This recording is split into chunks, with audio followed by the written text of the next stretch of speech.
తెలంగాణ తొలి సీఎం కేసీఆర్ కు సిట్ మరోసారి నోటీసులు ఇవ్వడంపై బీఆర్ఎస్ నేతలు బగ్గుమన్నారు. ఇది ముమ్మాటికి కక్ష సాధింపు చర్యనని విరుచుకుపడ్డారు. మున్సిపల్ ఎన్నికల్లో ఓటమి భయంతో రేవంత్ సర్కార్ బీఆర్ఎస్ పార్టీపై రాజకీయ కుట్రకు తెరతీసిందని ధ్వజమెత్తారు.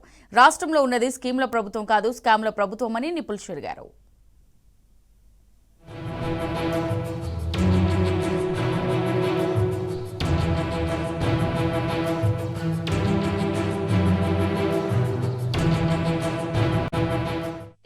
తొలి సీఎం కేసీఆర్ కు సిట్ మరోసారి నోటీసులు ఇవ్వడాన్ని యావత్ తెలంగాణ సమాజం ముక్తకంఠంతో ఖండిస్తోంది. మున్సిపల్ ఎన్నికల్లో బిజీగా ఉన్నానని సమాచారం ఇచ్చినప్పటికీ వెంటనే మరోసారి నోటీసు ఇవ్వడం ఏంటని విరుచుకుపడింది.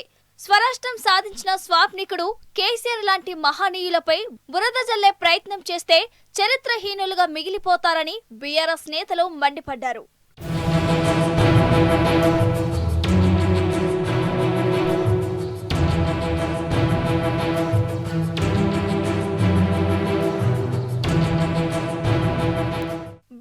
అధినేత కేసీఆర్ కు సిట్ నోటీసులు ఇవ్వడం కాంగ్రెస్ ప్రభుత్వ దుర్మార్గానికి నిదర్శనమని మండిపడ్డారు శాసన మండలిలో ప్రతిపక్ష నేత మధుసూదనాచారి. సిట్ అధికారులు ప్రైవేటు సైన్యంగా పనిచేస్తోందని ఆగ్రహం వ్యక్తం చేశారు. మున్సిపల్ ఎన్నికల నేపథ్యంలో సిట్ విచారణకు సమయం అడగగా మళ్లీ 2 రోజులకే నోటీసులు ఇవ్వడం ముమ్మాటికి కక్షపూరిత చర్యగా భావిస్తున్నామని తెలిపారు. కాంగ్రెస్ సర్కార్ సర్కస్ చేస్తోందని మాజీ మంత్రి తలసాని శ్రీనివాస్ యాదవ్ ఆగ్రహం వ్యక్తం చేశారు. తెలంగాణ రాష్ట్రం సాధించిన కేసీఆర్ కు సిట్ నోటీసులు అందించడం వెనుక రాజకీయ కుట్ర ఉందని విమర్శించారు.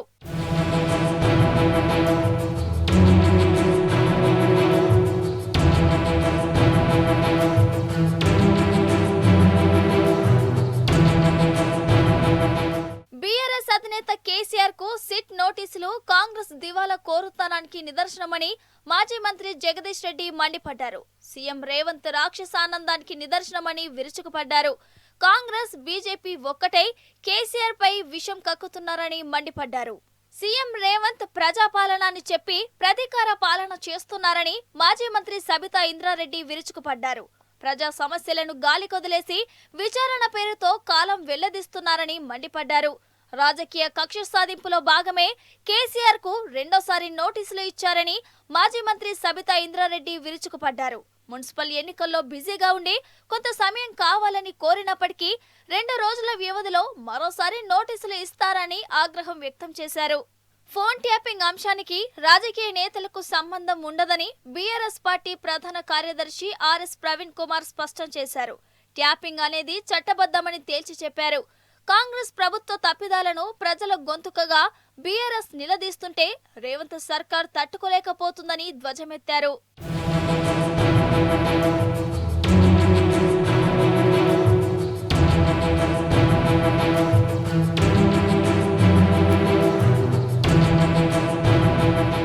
చంద్రబాబు రేవంత్ కుట్ర పన్ని కేసీఆర్ కు మరోసారి నోటీసులు ఇప్పించారని కర్ణ్య ప్రభాకర్ ధ్వజమెత్తారు. 15 ఏళ్లుగా కేసీఆర్ ఎర్రవెల్లి నివాసంలో ఉంటున్న సంగతి అందరికీ తెలుసునని తేల్చి చెప్పారు. గతంలో మంత్రులు ఎర్రవెల్లి నివాసానికి వెళ్లి ఆహ్వానించలేదా అని ప్రశ్నించారు.